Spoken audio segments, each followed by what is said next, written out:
ang aking dalamhati at mailagay sa timbangan ang aking kapahamakan.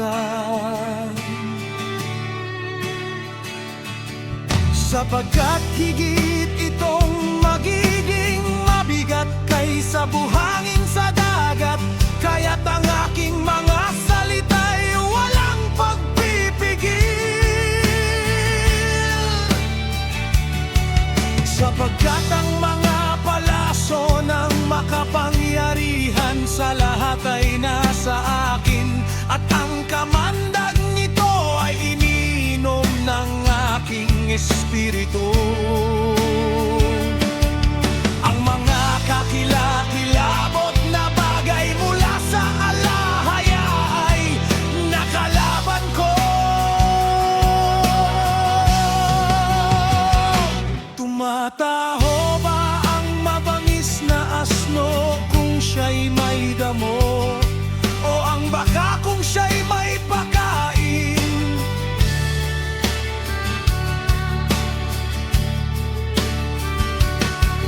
Nakakain ba ang pagkain na walang lasa kung walang asin, o may lasa ba ang puti ng itlog?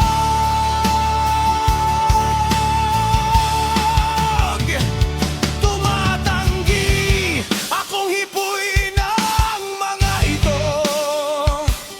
Sila'y parang kasuklam-suklam na pagkain sa akin.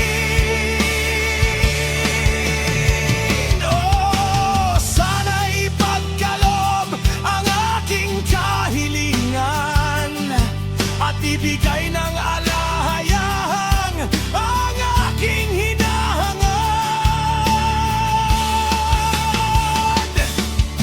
Sana'y masiyahan ang alahayag na durugin ako, nabitawan niya ang kanyang kamay at ako'y patayin. Iyon sana ang magiging kaliwan ko, at ako'y aliwin ko sa aking walang tigil na pagdaramdam, na hindi ko itinanggi ang mga salita ng banal.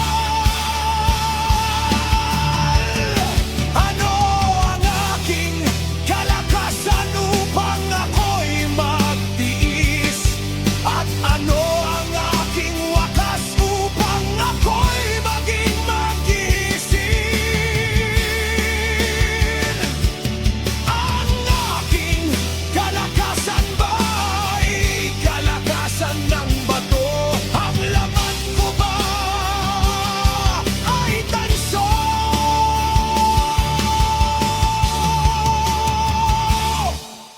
Hindi ba't ang tulong sa akin ay wala na, at ang karunungan ay nabawi sa akin? Ang nagkakait ng awa sa kanyang kaibigan ay nagtatakwil ng takot sa makapangyarihan sa lahat.